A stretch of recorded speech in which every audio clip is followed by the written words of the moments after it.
Hey guys, what is going on? This is Hunter Bick with DragTheBar.com, and this is a heads-up match versus Luke 16 at 50 cent dollar on Full Tilt.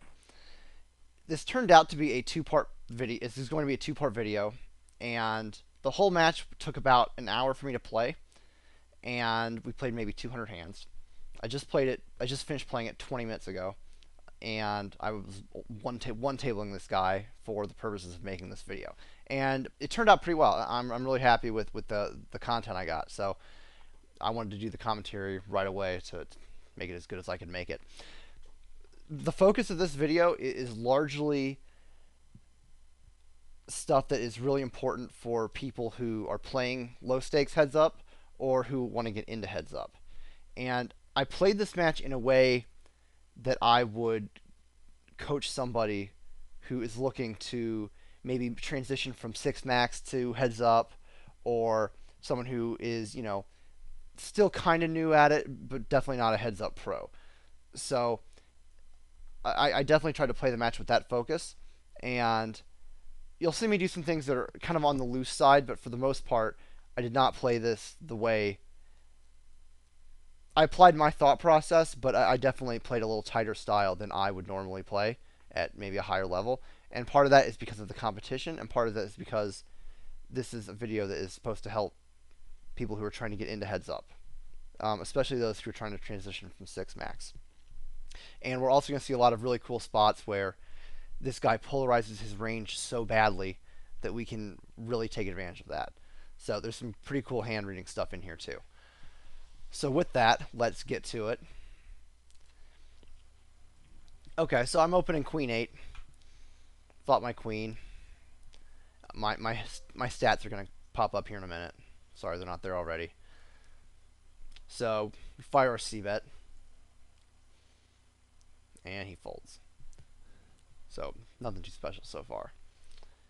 I made this match at 50 cent dollar, and I actually just opened up games at 1-2 and 50 cent dollar. Just the first person who showed up, I played him, and this guy turned out to be a really good opponent for this video, and I think he's I think he exemplifies some of the weaker players at this limit, and that overall he's not real. Well, I'll just let you guys see it happen so you can see where my reads are coming from. Okay, so I open up Jack 8. And he's thinking, then he checks. Often what I'll do in the beginning of a match is play around with different c-bet sizes to see if one of them gets more fold equity than the other, and then I kind of just decide if I can. I generally make my standard c-bet the smallest size that will get the same fold equity. So if I think he's going to fold an equal number of times to a 2/3 pot bet, as he will to a pot bet, then I'm going to c-bet 2/3 pot, simply because it's a better risk-reward proposition on my c-bet, my continuation bet. Okay, so here's a spot. I call King 9 suited. This is a really standard call heads up. I could argue, if you really want to get your 3-betting going, I could make an argument for 3-betting, but right out of the gate, I might do that against a thinking opponent, but I think a guy like this, I really think the best approach when you're first starting out is to just stay tight, don't do anything too crazy, and don't make any like really dramatic bluffs without a really good reason. Mostly because weaker players, especially at this limit, they are going to give themselves away to you, and it is going to be pretty easy to figure them out. But you do need to have a little bit of patience, because you need to show a few hands down, and you need to figure out their thought process, and then after that you can just pick them apart. So there's absolutely nothing wrong with just staying tight, not playing a lot of big pots for the first, 20 to 50 hands, because just consider that kind of your information gathering part of the match. And that's something I do a lot, but I think a lot of people get really impatient early on, and they just want to start doing crazy stuff, and they don't give themselves a chance to really develop real strong reads.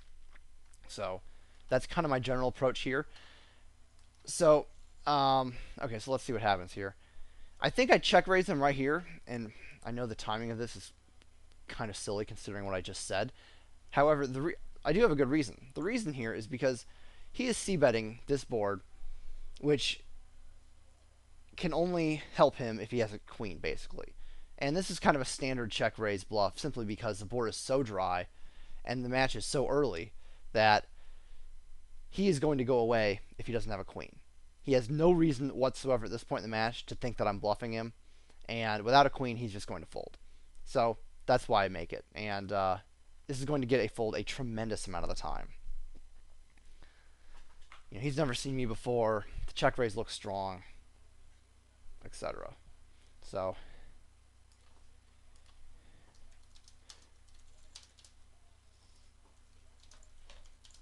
he does fold, which is cool. All right. So I open up fives, and you've already seen so far that he has. Okay, so if you look at our stats, FCB on his stats on the left, that's fold versus flop c-bet, and he has folded every single c-bet so far. So I'm looking at that, and I'm intending to c-bet every single time without really any question. Okay, so he's seen me check raise at this point. I make my c-bet with ace-8, and he check raises me. So we know that he has folded all the c-bets so far, and most of the time, an unknown heads-up player, which is what this guy still is. We don't know if he's a fish or if he's good yet. But an unknown heads-up player, in fact, very, very few heads-up players, are capable of check raising this board with a hand like ace-9, or even a hand like ace-jack. You just don't see it very often at all. So I don't think he has a hand like that. I'm just not giving him credit for it. And most people are gonna 3-bet ace-king. So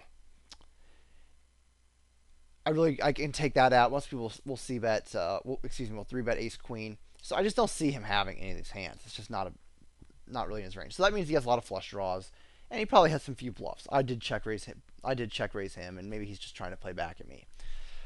So the question is now. So we decide we have the best hand, and we have a lot of equity versus his range. So what's the best play here? We can call. Now, if he's on a pure bluff, he'll probably give up once we call, considering there's an ace on the board. Another problem is if we call and he has a flush draw, he is probably not going to bet again, because most people will often check and try to hope for a free turn card, a free river card. Now, honestly, if he's check raising a flush draw here, I think he should bet the turn. But the fact is, a lot of people don't. So that's another thing. That's another reason he might check the turn. So how do we get all the money in versus a flush draw? I think we have to 3-bet him if we want to do that. And he's going to give up on his air anyway. So we might as well, if we 3-bet, we might as well give him a chance to either do something really crazy with his air or shove with his flush draw. Either way, that's a much more profitable line than calling. And we're obviously not folding. We have top pair and it's heads up. So I decided to make a pretty small, I think it was pretty small, like 20, 28? Okay. I think maybe 24 to 26 might be a hair better, but that's pretty good too. So I make a 3-bet and he just folds. So now we know he can check raise light. Very important piece of information. He can check raise bluff.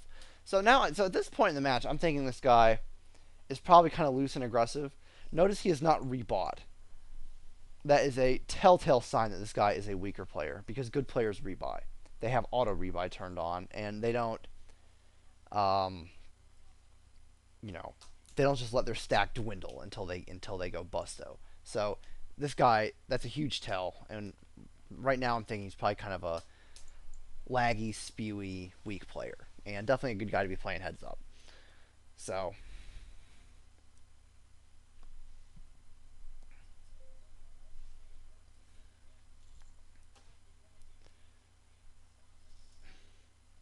okay, so far we've just been real tight in the big blind. Part of it is because kind of throughout this whole match we don't really get a lot of good hands in the big blind ever.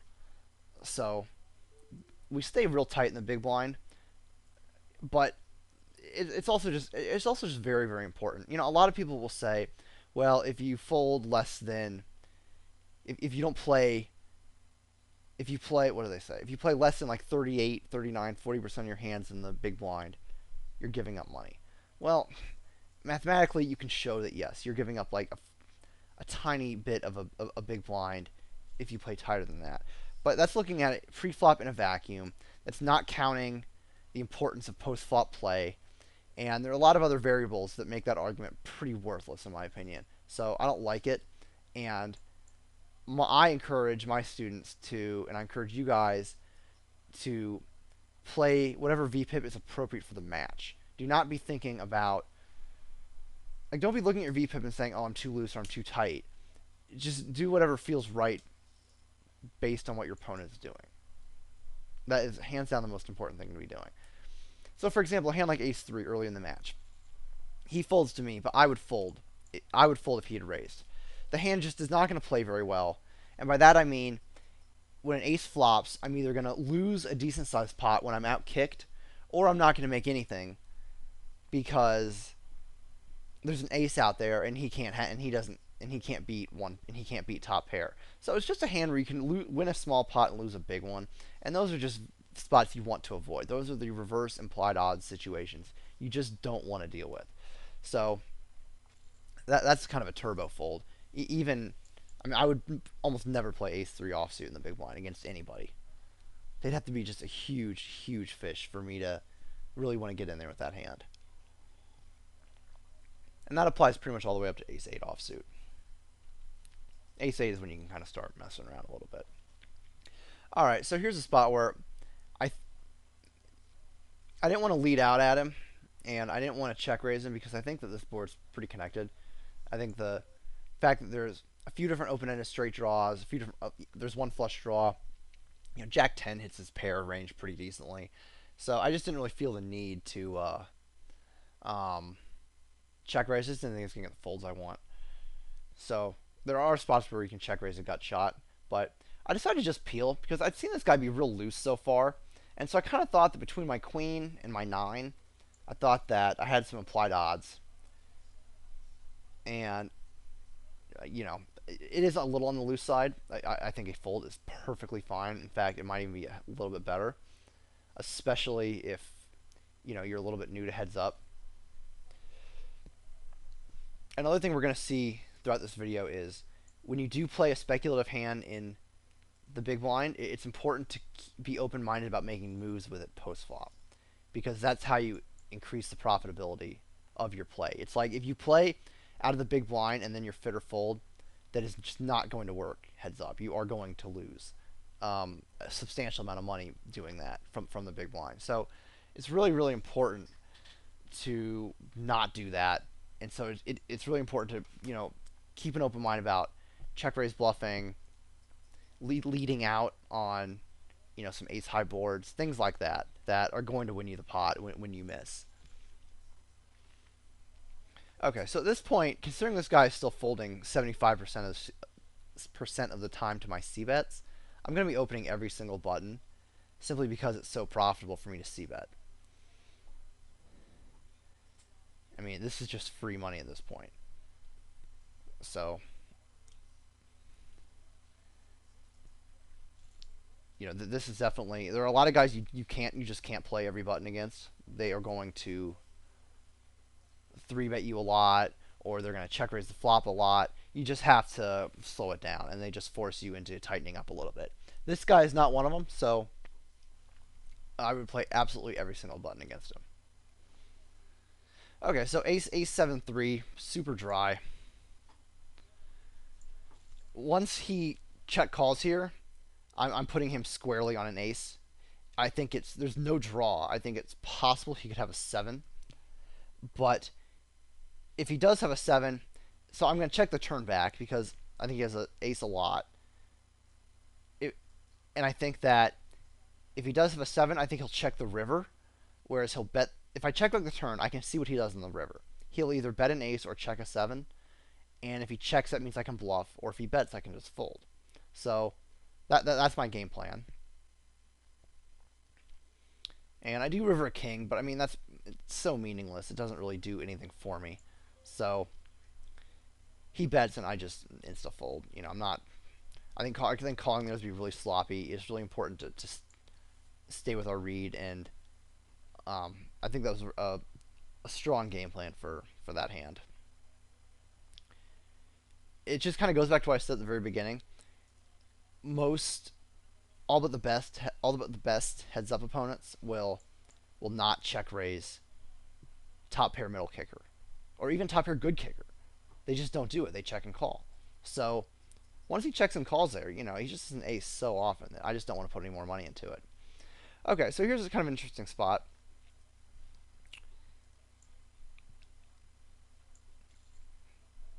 Okay, so it's just like the last hand. He check calls on the flop.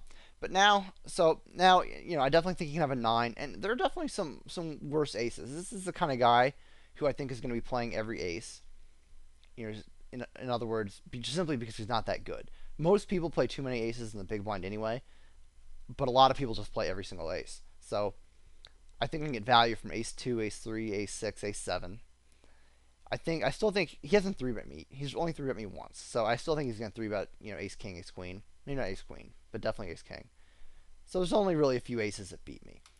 And he could have a 9. So I make like a medium-sized bet to get value from a 9 and for his weak aces. So he calls the turn again. I definitely think he would fold a 9 some percentage of the time. Like, he's not going to call the 9 100% of the time on the turn. But, so the deuce rolls off. So now I'm actually a little bit concerned about being out-kicked.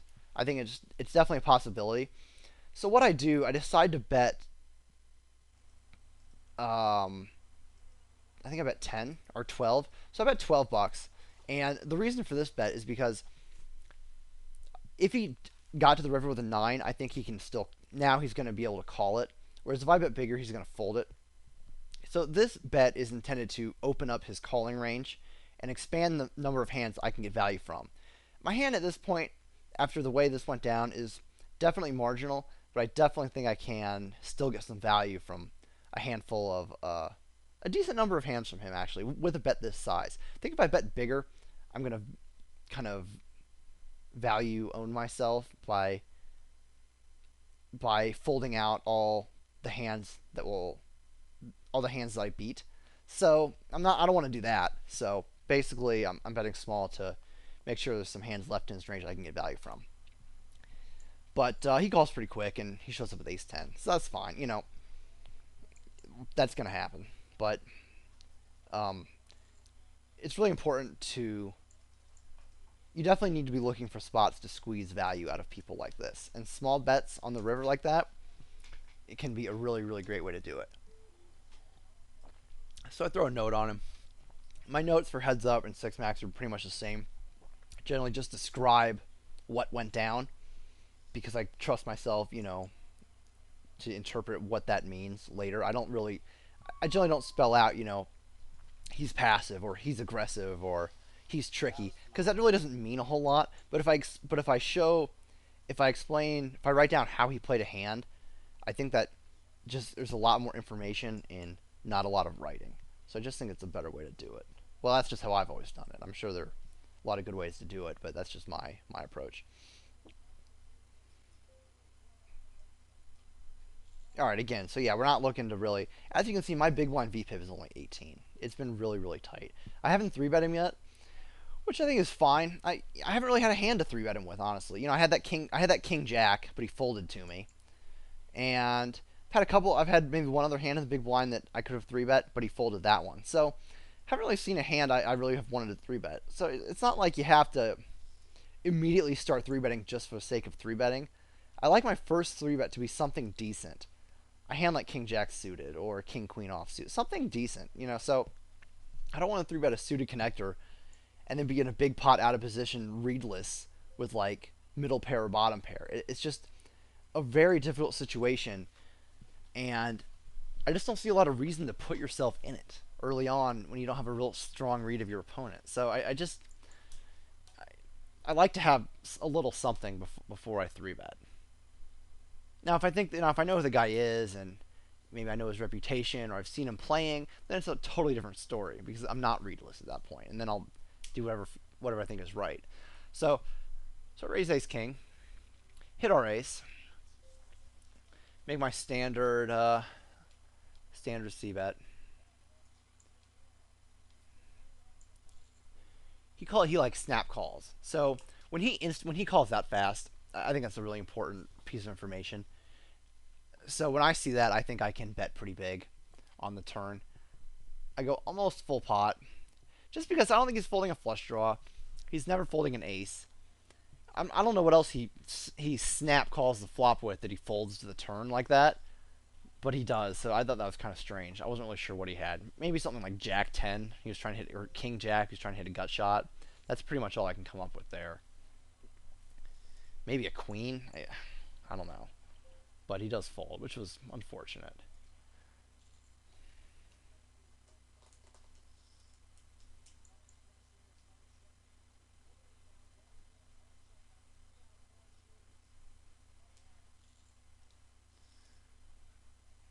All right, again. So yeah, pretty much every button. Yeah, I'm folding like the worst of the worst, like 2-5 off and hands like that. But I can even make a case for some of those. So I decided to check this one back, and um, mostly because if I bet and he calls me, I'm gonna have a hard time figuring out what he's got, because he's gonna call me with a lot of big diamonds, or a jack or a seven. So I decided to just check it back and see if he doesn't bluff it later, or if I can't just show the hand down cheaply. So the next jack shows up, and he fires, which I thought was kind of suspicious. First off, the second jack makes it just very unlikely he's got a jack. If he does have a seven and he's decided to bet that, I think a raise will get him off of it a lot of the time. And then if he does have a diamond, he's going to call a raise, and I can just check back a blank river. So raising here has a lot of advantages. I can get value from the flush draws, scare away like pocket eights or a seven, and you know. So yeah, both those things. All right, so he insta calls though, like snap calls. So kind of a tough spot now. I river my queen, and I think this is a check back. I end up betting here. This is a hand I'm not thrilled with. I think this is a little ambitious of a value bet. Mostly because he called so fast that I think he's just going to fold his flush draw, and I think that he's going to insta call a jack. I don't know if he's going to call me again with like pocket eights or a seven when another overcard shows up. So I'm not. It's not my favorite. I don't see a lot of value here, but I did get. I'm all for thin value bets, but I think this was too thin. So he snap calls me with ace jack, and good for him. I'm never folding that hand out ever, so that's okay. I think against his range though, I don't think that value bet accomplishes a whole lot. I do like the turn play though. I think that's a really powerful line. That's a good line in six max and heads up. All right, so I'm throwing another note up there, just saying what happened, and the fact that I guess there's not a ton else he can do. I probably wouldn't believe somebody who raised that turn, but can't really fault this guy, I guess, for just taking that line either. He did get more money out of me than he would have otherwise if he had 3-bet. So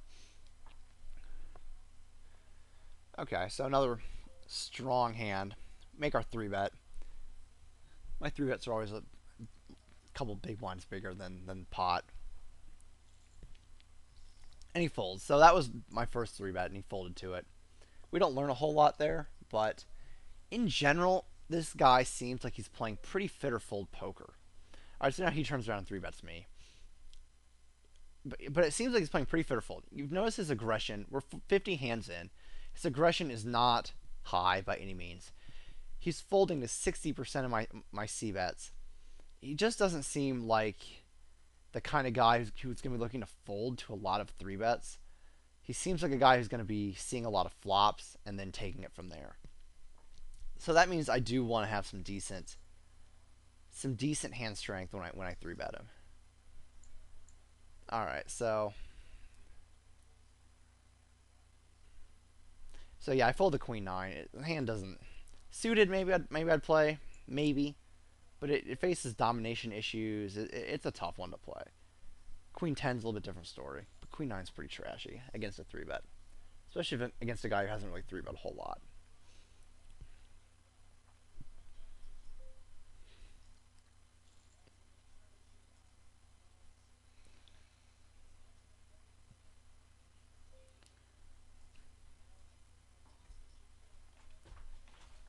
Okay, so standard open.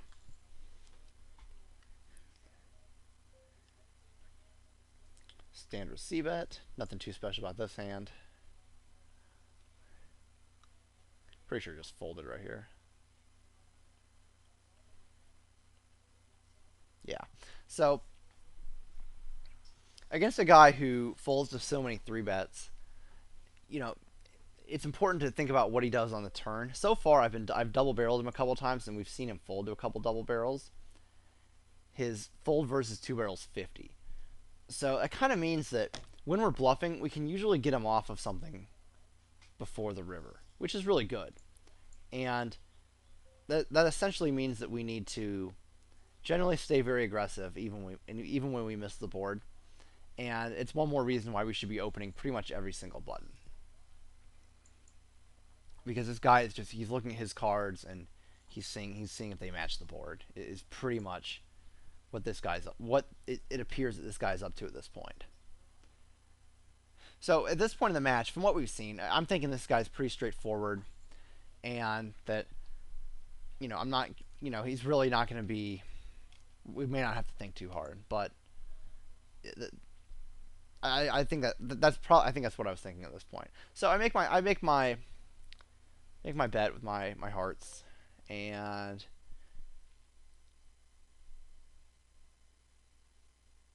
he ends up check raising me. So now it's like we've seen him play a hand as good as like ace 10 on the ace board by checking and calling. So it's like, what can he possibly have when he's check raising me here? He's representing a set, or he's representing 2 pair. The rest of his range is nothing. So I decided to make a 3-bet, and then also, like the last time this happened, I 3-bet with my ace 8. But now I'm going to 3-bet with my flush draw, based entirely on the ace 8 hand where he check raised and folded. So I make a very similar bet size. And if we get it in here, I mean, fine. That's great. We have a backdoor straight draw to go with our flush draw. So it's by no means a disaster if we get all in there. We got a lot of equity. So, and he does fold. So so we know this guy. So let's talk about range polarization a little bit here. We know that when this guy's check raising, we haven't really seen him raise much in position. But basically, when he's raising or check raising, it seems he either has like the absolute nuts, or he's bluffing. And he's going to be bluffing a lot more often than he has the nuts, because it's really hard to make the nuts heads up. So that basically tells us that we can play back at him pretty much like crazy when he does raise. I'm not going to do it like every single time. For one thing, I don't want to like give away that I have that piece of information and make it like incredibly obvious. But at the same time, I also don't want to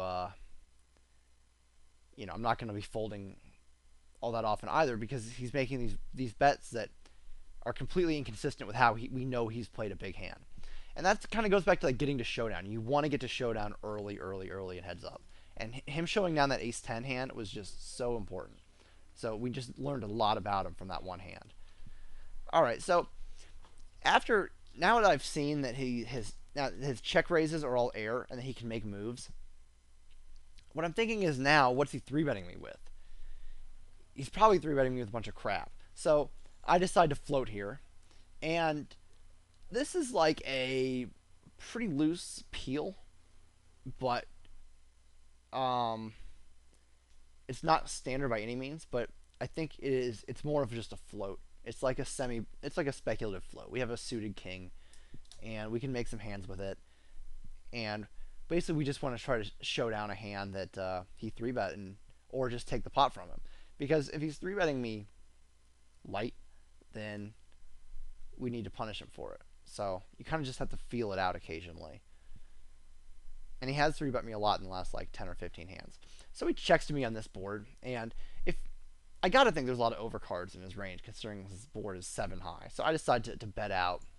And he checks and calls, which I thought was really interesting. You know, I could see him doing this with like ace high. I could see him doing this with maybe even like king jack or something.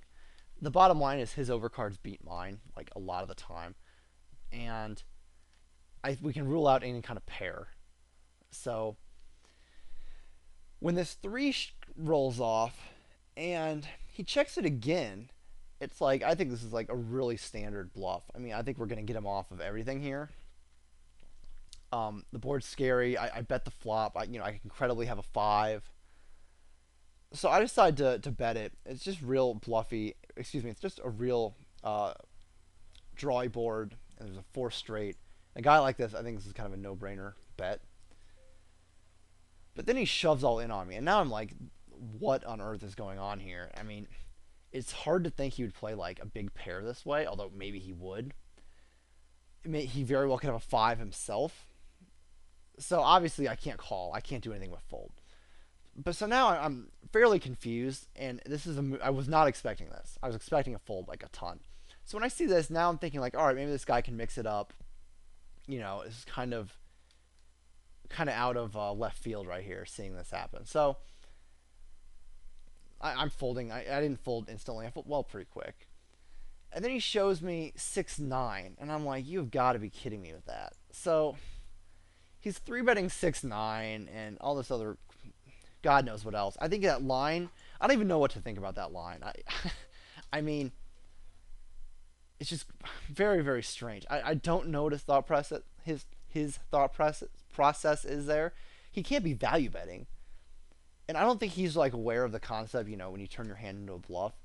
But that's what he did. So I think he just and I look like I have a 5, but he's still shoving. So I don't know. I don't know what to think of that. I do know that in general this guy's very passive, and that he just busted that hand out. So now I was like, he puts in a ton of action. That just kind of reinforced our read from the last hand, where he puts in a lot. He puts in a lot of action with marginal hands, and then he gets passive with like his big hands. So now our basically our read is just firming up on this guy. So we're going to really keep that in mind. I'm just writing down exactly what happened in that hand because, I mean, it's just pretty crazy. Okay, so I see bet my my ace king. He folds. He's sitting out now. I thought he was about to quit me and hit and run me for his $40, but he comes right back, which is cool. So our game plan doesn't change. It really hasn't changed a whole lot. Our reads have just kind of been firmed up, and I'm just gonna bet this flop, hoping he decides to make a move on it. He doesn't, because he folds to 62% of c-bets, which is about as high as you see heads up. It's definitely the top of the range for that number. So I check my deuces and see what happens. Think maybe I'll check raise here, maybe not.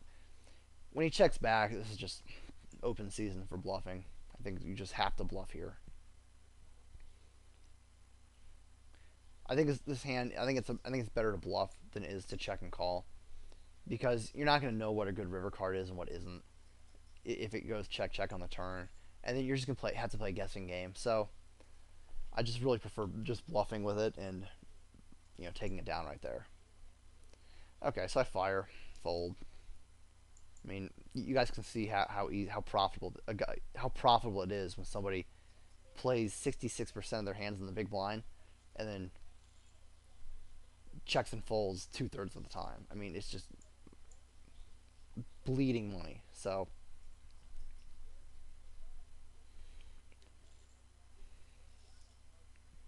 and it's like when your edge is that big in the big blind, I really want to make sure I'm not giving away anything from the small blind.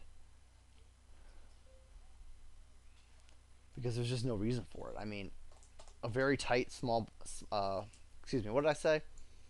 When your edge is that big from the button, you want to make sure you play a very tight, very solid, big blind game and not give anything away. Because if you don't make any big mistakes out of position, you're just going to bleed him to death and just win at a very high win rate, which is great. That's the whole idea here. High win rates are why we play heads up. All right, so okay, so fives.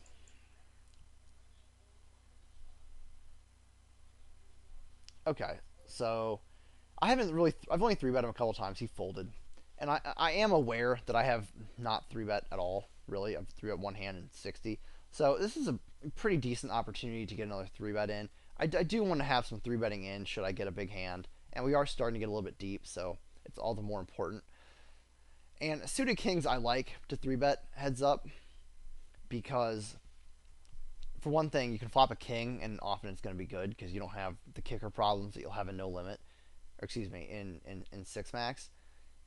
But also you can flop a flush draw, and when you have a hand like king four, king five, king six, king seven, king eight, your hand's going to dominate a lot of the suited connectors that are going to be in his calling range. So when you do flop that when you flop a pair with your kicker, you can be reasonably comfortable playing a big pot with it, just because you know you're going to have a lot of his range dominated. So it's a versatile hand, and it's got a lot of advantages to three bet. And of course, we can win it pre-flop, which is always a primary objective of three betting. So I do three bet, and he calls, and we flop our flush draw. So this is kind of exactly one good. This is one good outcome of three betting this hand. I make a pretty standard size three bet. You don't really need to pot it. In fact, I hate pot. I don't like potting it, especially there. I think that 13 pretty much gets it done, and then it makes the pot more manageable later. But he just folds. So, which I expect him to fold a lot after I three bet, because this guy plays fit or fold, mostly fit or fold poker, and then when he decides to bluff, we've seen him check raise a few times. So I'm just checking this ace four down. I think the eight, I think the 8-6 king board. I think I'm getting a lot of calls from all these gut shots and these pairs he could have.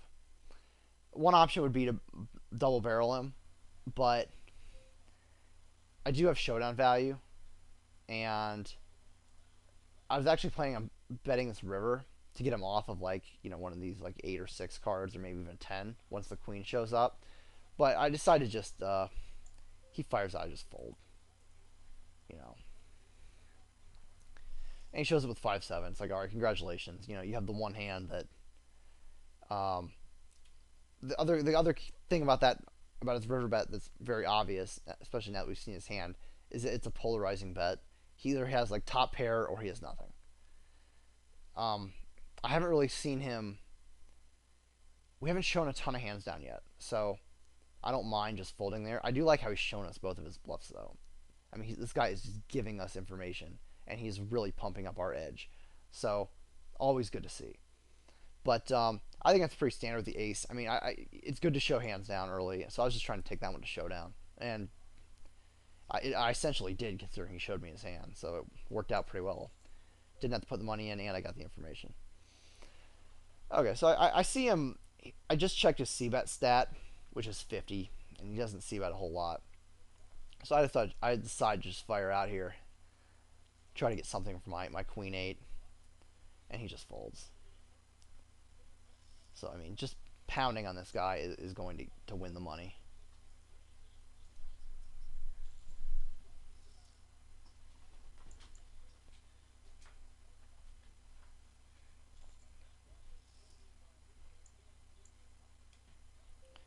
All right, so 8-9.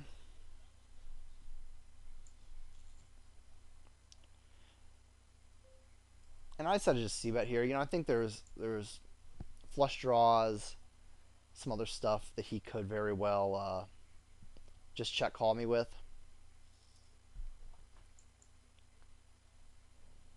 But at the same time, it's like, I don't know. I think it's a good bet.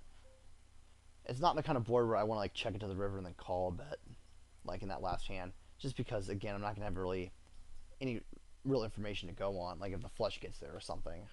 So so I think about four betting here, and his three bets have picked up in the last 20 25 hands, and his last three bet was 6-9 offsuit. So at this point in the match, I am absolutely not ready to give this guy credit for remembering that his last three bet was weak. So now he waited for a big hand, hoping I would four bet. I think that thought process is way too advanced for this guy. Um, However, that is exactly what happened. So he either was thinking that, or he just happened to have a hand here. We can't rule out the possibility that he knew that I'd seen a weak three bet, so he waited for a hand. We can't rule that out. So now I'm starting to give this guy a little more credit, but he did get me pretty good with that one. So that will happen. I mean, generally I really don't like giving weak players credit for any specific thought process until you actually see it. I think that's really important. A couple of my students will definitely try to anticipate an adjustment coming from a bad player based on what they have been doing. And I always just tell them, you need to see something first, because a lot of these guys are just playing, they're just casually playing poker, and they're not trying to, think on the same level we are. So you just don't want, you want to see, you need a piece of evidence to base an adjustment on. Instead of like playing a good player, you want to anticipate his adjustment and then readjust before his adjustment is profitable against you.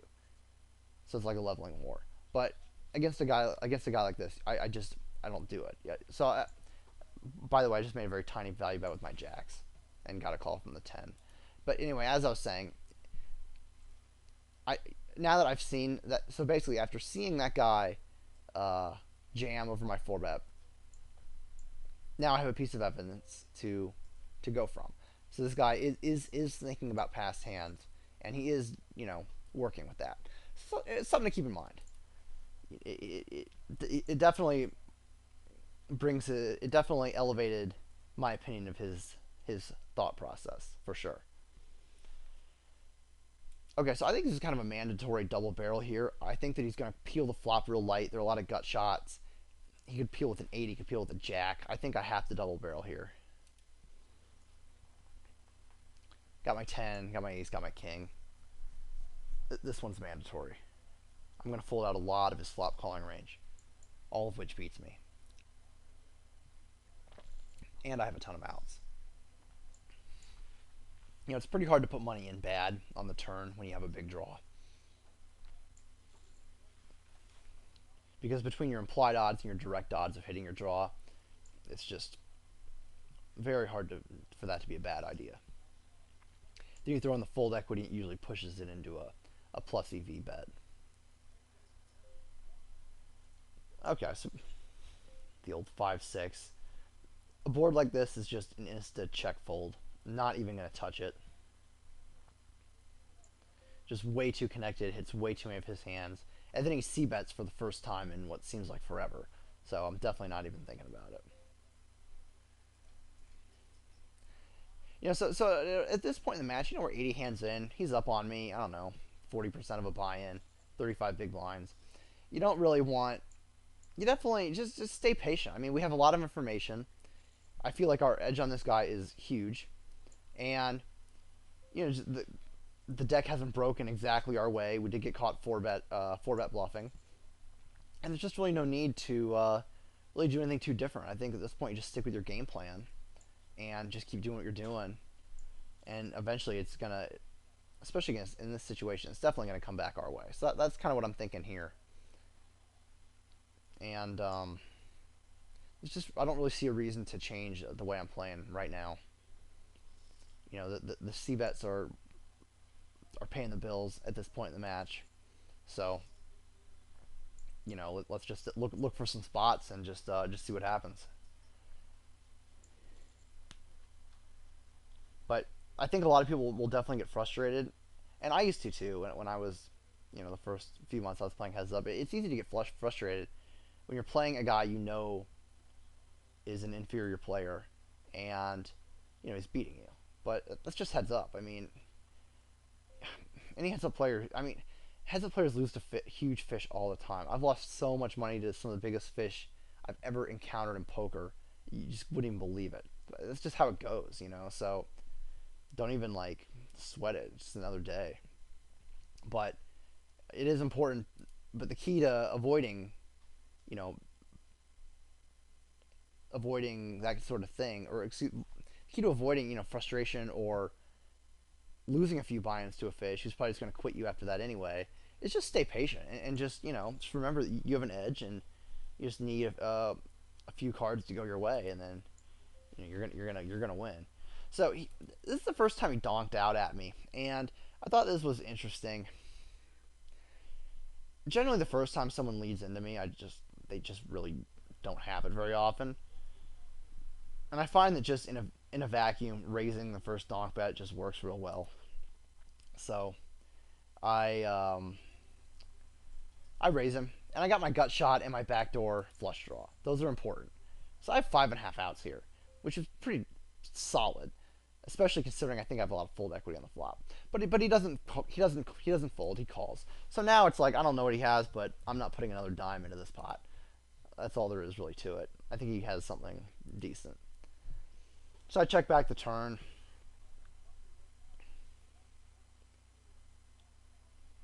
And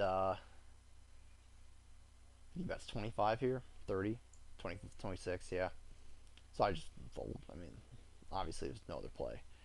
And so now I'm thinking that he has seen me bluff raise, and I know he's remembering past hands because of what happened with that 4-bet disaster. So I'm just keeping this stuff in mind. I'm just gonna stay tight. I'm not gonna call us 3-bets a bunch of loose stuff. You know, stay tight out of position. Stay tight against 3-bets. Staying tight against 3-bets in general is really, really important. I think you can be folding 60-70% of 3-bets. It's probably about right. A lot of people are way below that, and I think it's just very sloppy.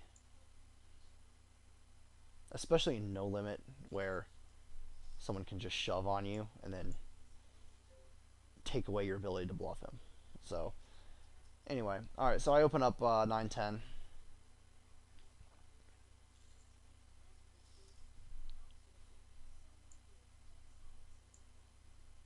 He folded it. I don't feel like doing anything with deuce 7. It'd be utterly pointless.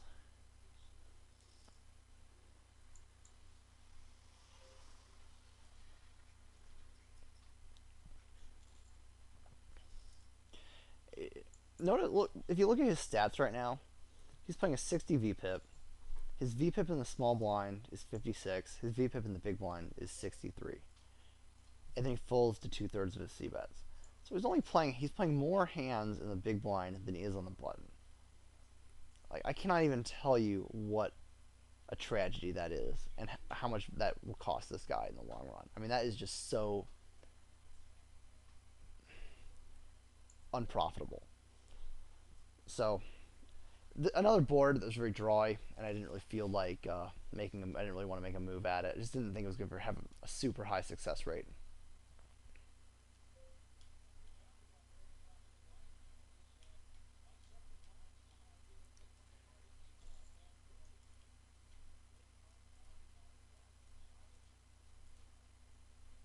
All right, guys, I'm going to call this part 1, and I'm going to go do part 2 right now.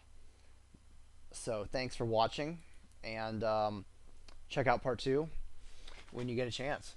All right.